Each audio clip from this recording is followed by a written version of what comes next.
Hey everyone, Kyle once again, and welcome back to another DVD update. So I got another set of DVDs here that I have. A couple of old, some new. So let's get right down to it. So the first one is another anime season, which I have the first season, but this is the second season, and there's a third season after this, which I'll have to get though. But right now I got the second season, and this is of the second season of Overlord. I thought the first season of Overlord was very decent. So now I'll have to look at the second season of Overlord, and like I said, there's a third season, so I'll have to get that one though. But for now, I have settled with the second season, and this is the only anime I got so far for this update right now. So I'm not calling it a DVD/anime update, so I'm just calling it DVD. So. But this is the only one I have here, so second season of Overlord. Next, a new one that just came out. It is now the highest grossed movie of all time. So if anyone guessed that, it's Avengers Endgame. Now I'll be sure to get my thoughts on this, which I have to review. Yeah, I'll have to review Infinity War though, but I think I like this better than Infinity War, but I don't love it. I do have some issues with Endgame though, but I don't love it, so that's why. And there's more other things to it for this film though, but I do think this is better than Black Panther, better than Iron Man 3, better than Captain Marvel.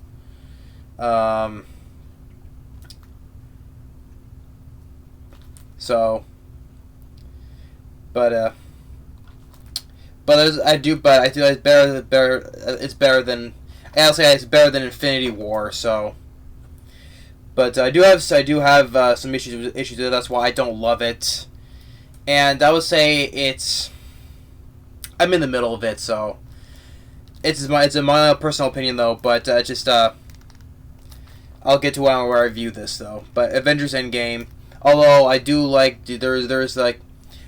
The best stuff is, I would say, is at the ending of the film. Like everyone would think though, is you say like towards the final battle. So that's like the best parts of the movie. So if you look and say, oh, what about the best part at the end of the movie? Well, that's one of the reasons why I like it. Well, one of the reasons why I don't love it though, but it's one of the best things. That's probably the saving grace is the ending of the movie. So whatever questions to ask, I'll answer when I review Endgame. But first I have to get through Infinity War first. But yeah. Next I got a couple of oldies here. Well, this is from 1994, and I got this because it recently came out with from this corporation named Umbrella Entertainment. Although, sadly, it just shows the movie. There's no features or anything on this thing. So, but I grew up watching this film, especially with my dad. And this was a time when there were different type of super. In the mid-90s, they were doing that type of superhero stuff though, but they didn't do that well. Like the Phantom with Billy Zane, which I have the Phantom though, but this one I wanted to get though because first of all, the DVD cover shows the poster instead of the regular poster that had the one that shows like Alec Baldwin on the front cover. Anyway, of course, when I first talk about Alec Baldwin for this type of movie, and that is of The Shadow.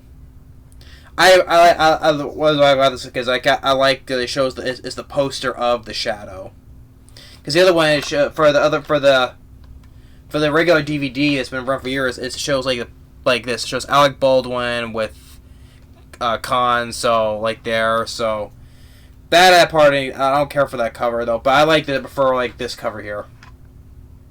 If you can see right here, stupid thing in the mail, which I'm pissed about. People don't know how to handle packages correctly, or either the company. Because when I got it when it came in through the mail. It arrived just like this.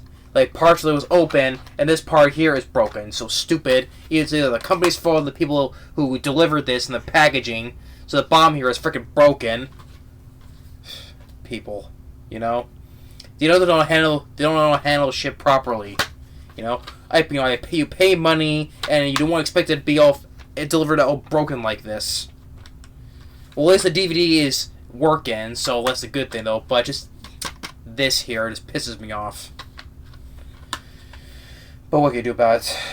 Just yeah, look at that, and all of a sudden, right now, it just broke off. Great. Yeah, cheap thing. I just got this. I got this yesterday, by the way. Now I forget. I think it's broken. The bottom part here. So look at that now. I don't know if you can see it though with the lighting. But yeah, back to on point though. I grew up watching this film with my dad, and he always does the motto of the thing is the shadow knows. Yeah, I'll have to review the Shadow, and especially I'll have to review the Phantom as well, because both these films didn't do that well. Because it's not like of today, you know, where every superhero film was a hit. Well, except for Dark Phoenix, that was a huge flop though. But as you know, so people don't give the films like these a chance. I think these type of films are underrated. You know, like the Shadow, the Phantom, and I even like Tank Girl. So yeah, I'm one of the few that likes Tank Girl. But yeah, Alec Baldwin here does a good job playing as Lamont Cranston, aka the Shadow. And it's a good cast though, and great score by my favorite composer, Jerry Goldsmith. I miss the guy. Jerry Goldsmith does a great job with the score. I think it's one of his underrated scores here. So, but yeah, I'll review this sometime. The Shadow. Next is another film. It's a drama, and that is of Pure Country, starring country music's the king of country, George Strait, which I like George. I enjoy George Strait. He is my favorite country music singer.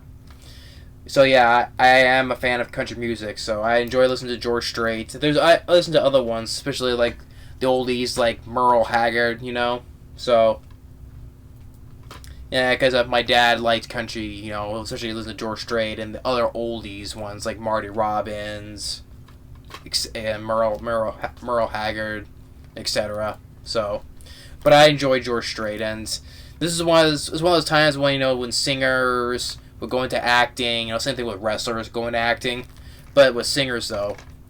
So George Strait. You also have Leslie Ann Warren, who plays Miss Scarlet from Clue, and you also have Kyle Chandler in here. I forget that that's him. If that's him right here, young Kyle Chandler. So yeah, I think that for sure that is. I haven't seen this film in a long time, so yeah, I'm for sure that's young Kyle Chandler here, who's been in other movies as well, including the one this last one here, which I enjoy though. But get that second though. But Pure Country, it was a pretty modest hit when it came out, so I'll have to watch this and I'll have to review this sometime because I enjoy George Strait. I remember because years and years ago, when I was about it's really quick. I think it was about when I was about 13 or 12. I did see George Strait in concert one time, so it was pretty cool to see because I enjoyed George Strait. That was like 12 or 12 or 13, I think. So yeah, but I'll give this a rewatch. Pure Country. And as I mentioned, speaking with Kyle Chandler, it came out earlier this year, and this film underperformed, but I enjoy this film. It's one of my favorites of this year. To me, it's better. To me, it's better than some of the other movies that came out this year, though. So, but that's just me, though. And to me, I think this is better than its previous one. Godzilla, King of the Monsters. To me, I find this much better, more entertaining than its 2014 predecessor. Better than the 2014 one. Because the 2014 was a disappointment. It was boring. And Godzilla is barely in it. And when it comes to the first two fights, it cuts. Just when Godzilla's about to fight the Mutos, it just clearly cuts away, which you don't do that. And the cast, except for Bryan Cranston, he was the best part of the film, and he gets killed off early, which is a big mistake, and he gets killed off even before Godzilla enters the picture. So this character never got to see Godzilla. And that was a complete little bullshit to me. So yeah, the only thing that I liked was when Godzilla did the atomic breath down the Muto's throat. That was the only cool badass scene there. But here I got more. I enjoyed the cast more, and especially there was more of a visual stunning look to it because this is directed by Michael Dougherty, who directed Trick or Treat, which one of my favorite, the best horror anthology film, and I reviewed it a couple years ago for Halloween month. So yeah, he directed Trick or Treat, and he also directed Krampus, which I was not a fan of, honestly. Although I like the special effects for the most part because it was practical, but I was not a fan of Krampus, sadly, though. But Michael Dougherty, I can see that he had a passion for this one, because I can see that, so. And the cast was better, even though Ken Watanabe comes back, yeah. Especially that one scene when he did the self-sacrifice with Godzilla. Well, I spoil, because people have seen this film already, so. But I'll get to that when I review that, because if I have to review the 2014 one, then this. But I thought I think felt like Godzilla was in a bit, well, I would say slightly had in a bit more than he had in the previous one. But the fight scenes he had with King Ghidorah was fun as well, and there was a couple of old nods to some of the old movies as well, which was cool. So, and I enjoy the score by Bear McCree, who helped do the music for The Walking Dead. And I really enjoy the retool or remix or reversion of Blue Oyster Cult's Godzilla. Although Blue Oyster Cult's original Godzilla song is classic, the original is still the best. Yes, I know that, but this reversion of Blue Oyster Cult's Godzilla, I thought was a very good. I really did highly enjoy that song. I probably say it's one of the best songs I've heard the best songs in a film I've heard this year. So, because that's how much I really enjoyed that song, that version of Godzilla. I know my dad when he watched this, and he was not a fan of that song though, because Blue Oyster Cult is better though. Which I agree, because Blue Oyster Cult's Godzilla has always been a classic song. I know there's no version that. Even this new version is not going to do no better than the original. I know that, though. But from my standpoint, though, I really enjoyed that version of Godzilla. So, yeah. But I'll get to that when I review this, though. But I have to review the 2014 one first. So, great. But, yeah. But Kyle Chandler, he's also, like I said, he was in Pure Country. So, speaking of that, I had to mention because he's in this as well. So, and he also got Vera Farmiga from the Conjuring films, and then they got Charles Dance right there from Last Action Hero, and including Alien 3. And Millie Bobby Brown, which I have still not yet seen Stranger Things. I'm probably one of the few who has not seen the show Stranger Things. I know that. I just never have no desire to see Stranger Things. I just never was interested in Stranger Things. I'm sorry. So don't chew my ass out for that, because there's this. I don't watch too much of the Netflix TV shows or other stuff. Like, I don't watch I've noticed I watch any of the DC shows or even the Netflix shows like Stranger Things or other ones though. So I'm just never a fan. I was never interested in stuff like that. So if anyone asks, will I see Stranger Things? No, I'm sorry. It's just I just have no desire to. But I just bring it up because she's in it, and everyone asks though, "Oh, we've seen Stranger Things," because she was in it.